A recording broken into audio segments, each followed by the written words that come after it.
C ഓരോന്നും ഓരോരുത്തരുടെ കാഴ്ചപ്പാടുകളാണ്. ഇപ്പം എൻ്റെ കയ്യിൽ നിന്ന് വാങ്ങിച്ച് കഴിക്കാൻ വണ്ടിയും വിളിച്ച് വരുന്ന ആൾക്കാരുണ്ട്. മനസ്സിലായില്ലേ? ഇപ്പം ടിനിച്ചേട്ടൻ എൻ്റെ ഏറ്റവും അടുത്ത ചങ്കാണ്.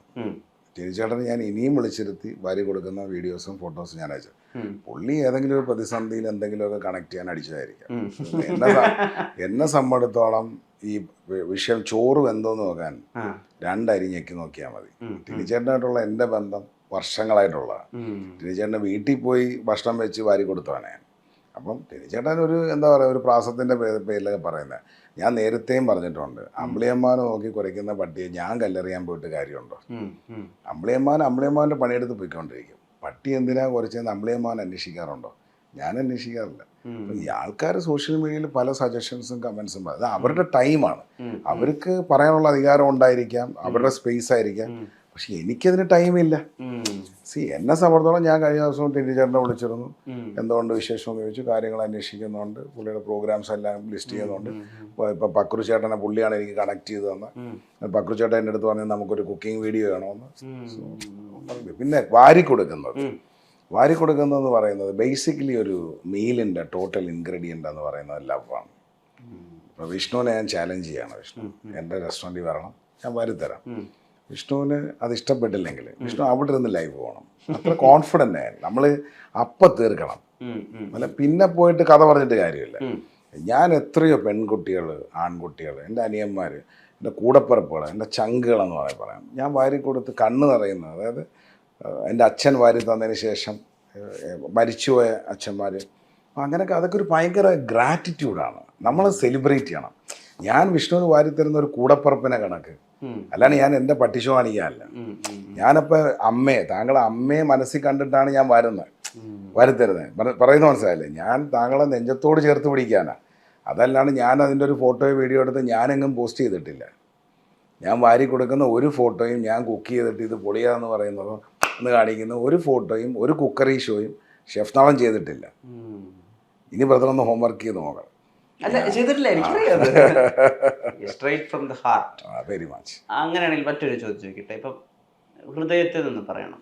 ഇപ്പം ഷെഫാൻ്റെ ഒരു ജീവിതരേഖ എടുത്ത് നോക്കുകയാണെങ്കിൽ വലിയ അളവിൽ ചിലവാക്കേണ്ടി വന്നത് ഒരു ബോർഡിങ്ങിലാണ്. ഒട്ടും ഓർക്കാൻ ഇഷ്ടമല്ലാത്ത ഒരു ബോർഡിങ്. അവിടെ നല്ല ഭക്ഷണത്തിന് വേണ്ടി കൊതിച്ച ഒരാളുണ്ട്, ചോറിൽ ഉപ്പിട്ട് കഴിക്കേണ്ടി വന്ന ഗതികേടുണ്ട്, അങ്ങനെ ഒരുപാട് വശങ്ങളുണ്ടല്ലോ. പക്ഷേ ഇവിടെയൊക്കെ ഒരു കുട്ടിയെ പലപ്പോഴും ചേർത്ത് പിടിക്കേണ്ടത് ആ കുട്ടിയുടെ അമ്മയാണ്. എപ്പോഴെങ്കിലും അങ്ങനത്തെ ഒരു അവസ്ഥ ഉണ്ടായിപ്പോയല്ലോ എന്നുള്ള രീതിയിൽ അമ്മയോടൊരു വിദ്വേഷം, ഒരു പ്രതികാര ബുദ്ധി തോന്നിയിട്ടുണ്ടോ? നമുക്ക് ജപ്പാനിൽ നോക്കിയാൽ നമ്മൾ മത്സരിക്കുന്നത്, ഇപ്പോൾ ഒരു ഷൂ കടയുടെ സമരം എന്ന് പറയുന്നത് ഒരു ഷൂ മാത്രം പ്രൊഡ്യൂസ് ചെയ്തുകൊണ്ടിരിക്കും, മണി മുടക്കത്തില്ല, ലെഫ്റ്റ് മാത്രം ഉണ്ടാക്കിക്കൊണ്ടിരിക്കുക. എൻ്റെ അമ്മയായിട്ട് വിഷ്ണു ഞാൻ 10 വർഷമേ ജീവിച്ചിട്ടുള്ളൂ. 10 years in my life. അപ്പം അമ്മയുടെ സ്നേഹം ആഘോഷിക്കാനും ആസ്വദിക്കാനും പറ്റാതെ പോയതിൻ്റെ ആണ് ഞാനിപ്പോൾ ചെയ്യുന്നത്. So you can call it A revenge or what ever it. അപ്പം എൻ്റെ അമ്മയുടെ 47ാമത്തെ വയസ്സിൽ മരിച്ചുപോയി. ഞാൻ ഗീതയമ്മടുത്ത് പറഞ്ഞിട്ടുണ്ട്, ഞാൻ മരിച്ച് തിരിച്ചു വന്നതിന് ശേഷം വേണം നിങ്ങൾ ജന്മമെടുക്കാൻ. കാരണം I just want to take a birth again as your son. അപ്പം എൻ്റെ അമ്മ അവിടെ വെയിറ്റ് ചെയ്യണം, എൻ്റെ അമ്മ ലോങ് ചെയ്യണം. അത് എൻ്റെ ടൈപ്പ് ഓഫ് ഒരു സ്വീറ്റ്നെസ് ആയിട്ട് വിഷ്ണു കണ്ടാൽ മതി. അതല്ലാണ്ട് ഒക്കെ തിരുത്തി പാട്ടും പാടി സ്കൂളിലും കൊണ്ടാക്കി വിളിച്ചുകൊണ്ട് വന്ന ഒരമ്മയുടെ മോനൊന്നുമല്ല ഞാൻ. എനിക്കതിനകത്ത് വിഷമമൊന്നുമില്ല. ഇപ്പം സ്വാഭാവികമായും ചെറുപ്പകാലങ്ങൾ വളരെ മോശമാകുമ്പോൾ എല്ലാവരും ക്രിമിനലാവുക, ഡ്രഗ് അഡിക്റ്റ് ആവുക. അപ്പം ഞാനങ്ങനെ ആളല്ല.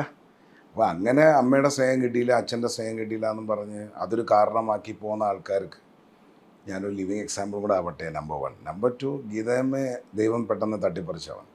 അതുകൊണ്ട് ഇന്നെനിക്ക് ഏകദേശം 3.5 ലക്ഷം ഫോളോവേഴ്സിനെ അടുപ്പിച്ചുണ്ട്, മില്യൺ വ്യൂസും ഉണ്ട്. എൻ്റെ ബ്ലെസ്സിങ് എന്താ അറിയുമോ വിഷ്ണു? ഇന്ന് എന്നെ ഒരുപാട് സ്നേഹിക്കുന്ന അമ്മമാരുണ്ട്.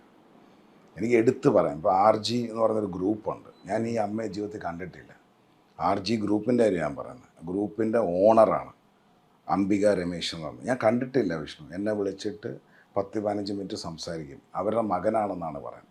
അങ്ങനെ എന്നെ കോഴിക്കോടോട്ട് വിളിച്ചു ഒരു ദിവസം അവരുടെ കൂടെ ടൈം സ്പെൻഡ് ചെയ്യാൻ. വിഷ്ണു എന്ന് പറയുന്നൊരു മകൻ അവർക്ക് ഓൾറെഡി ഉണ്ട്.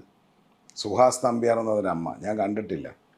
എന്നെ ഔട്ട് ഓഫ് ദ ബ്ലൂ വിളിക്കുന്നു. എന്നെ കാണാൻ മോള് സ്പെയിനിൽ നിന്ന് വന്നപ്പം വണ്ടിയും വിളിച്ച് മോളെയും കൂട്ടി ഫുഡ് കഴിക്കാൻ എൻ്റെ അടുത്ത് വന്നു. ഞാൻ മകനാണെന്നാണ് പറയുന്നത്. ഗീതാ പിള്ളൈ, അങ്ങനെ എത്ര സഹോദരിമാർ. ഈ 3.5 ലക്ഷത്തിൽ ഞാൻ സമ്പാദിച്ചിരിക്കുന്ന, എൻ്റെ കൂടെ ഉള്ളവർ ഉൾപ്പെടെ ഞാൻ സമ്പാദിച്ചിരിക്കുന്ന മൊത്തം സ്നേഹവും ഈ വീട്ടമ്മമാരുടെയാണ്.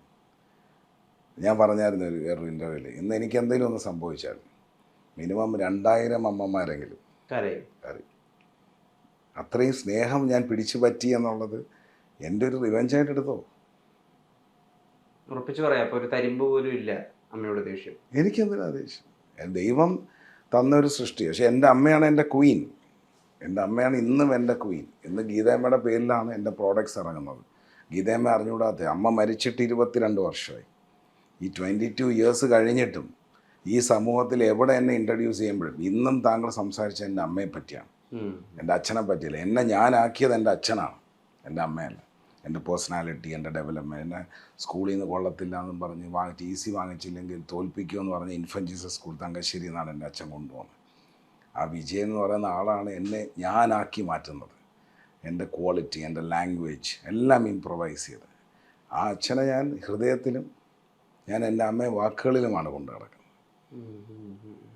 എൻ്റെ അച്ഛൻ്റെ ഫോട്ടോ നിങ്ങൾ എൻ്റെ ഒരു ഇതിലും കാണത്തില്ല. ഒരുപക്ഷെ കണ്ണാടി, എൻ്റെ അച്ഛൻ മരിക്കുന്നതിന് മുമ്പ് എന്നെ വിളിക്കുമ്പോഴൊക്കെ സംസാരിക്കുമ്പോൾ ഞാൻ പറയുന്നത്, ഞാൻ കണ്ണാടി നോക്കിയാൽ എനിക്ക് എൻ്റെ അച്ഛനെ കാണാം. ഡിറ്റോ കോപ്പിയാണ്. അപ്പോൾ അതെൻ്റെ ഒരു ഭയങ്കര ബ്ലെസ്സിങ് ആണ്. പാരൻസിനെ കുറച്ചുകൂടി ഇന്നത്തെ അവസ്ഥ ഒരു 10-15 വർഷം മുമ്പുണ്ടായിരുന്നെങ്കിൽ എനിക്ക് എൻ്റെ പാരൻസിനെ കുറേ കൂടിയൊക്കെ റിഗ്രറ്റ് അല്ല, എനിക്ക് റിഗ്രറ്റ്സ് ഇല്ല. എനിക്ക് അന്ന് അവസ്ഥയില്ലല്ലോ, ഒരവസരം ഇന്ന് ഉണ്ടായിരുന്നുവെങ്കിൽ ഇല്ല. എന്നെ സംബന്ധിച്ചിടത്തോളം no energy can neither be created not destroyed. എൻ്റെ അച്ഛൻ്റെ സൂപ്പർ സ്റ്റാർ ആയിരുന്നു ഞാൻ എന്നും. എൻ്റെ അച്ഛനാണ് എന്നെ ഗ്രൂം ചെയ്തത്. ഞാൻ ഒരു ബേസിക്കലി ഈ പറഞ്ഞ കണക്ക് ഒന്നിനും കൊള്ളാത്തൊരുത്തനാണ്. എൻ്റെ അച്ഛനാണ് എന്നെ ഗ്രൂം ചെയ്തതും ഡെവലപ്പ് ചെയ്തതും, എന്നെ പ്രോഗ്രാംസിന് കൊണ്ടുപോയത്, എന്നെ സ്പോർട്സിന് കൊണ്ടുപോയത്, ഡെവലപ്പ് ചെയ്ത് എൻ്റെ കൂടെ നിന്ന് ഉറക്കം ഒഴിഞ്ഞിരുന്നു. പാവപ്പെട്ടവൻ രാവിലെ 5:30 മണിക്ക് ജോലിക്ക് പോകണം. ഞാൻ എന്നെ പഠിപ്പിച്ച് പരീക്ഷയാണ്. വെളുപ്പാങ്കാലത്ത് 5 മണി വരെ ആ തന്ത വെളുപ്പാങ്കാലത്ത് 5 മണി ഉറക്കം ഒഴിഞ്ഞിരുന്ന് ഉറങ്ങിപ്പോകുമ്പോൾ ഐസ്ക്രീം കൊണ്ടുവന്ന് വായിൽ വയ്ക്കും. സാധാരണ അടിയായിരുന്നു. അപ്പോൾ അത് കിട്ടുന്നത് ഞെട്ടിയിരിക്കും. അപ്പം എൻ്റെ അച്ഛനോടുള്ള കടപ്പാടെന്ന് പറഞ്ഞാൽ ഞാൻ എൻ്റെ മകനോട് അടിക്കുന്ന ഡയലോഗ്, ഇതിപ്പോൾ അവൻ കാണുമല്ലോ, എൻ്റെ തന്തയുടെ അത്രയും ഞാൻ വന്നിട്ടില്ല നിന്നെ നോക്കുന്ന കാര്യത്തിലൊന്നും.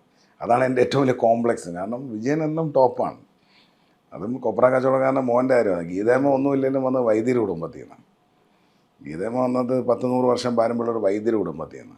ഗീതയമ്മയുടെ ബ്യൂട്ടി എന്ന് പറഞ്ഞാൽ ഗീതയമ്മ ഒരു റോയൽ ലേഡിയാണ്. പിന്നെ ഗീതയമ്മയ്ക്ക് ഒരു പണ്ടത്തെ ലേഡിയാണ്. അപ്പോൾ ഹസ്ബൻഡാണ് എല്ലാം, മനസ്സിലായില്ലേ? അത് കഴിഞ്ഞാൽ മക്കൾ. ഇന്നിപ്പോൾ അങ്ങനെ അല്ലല്ലോ അമ്മമാർ.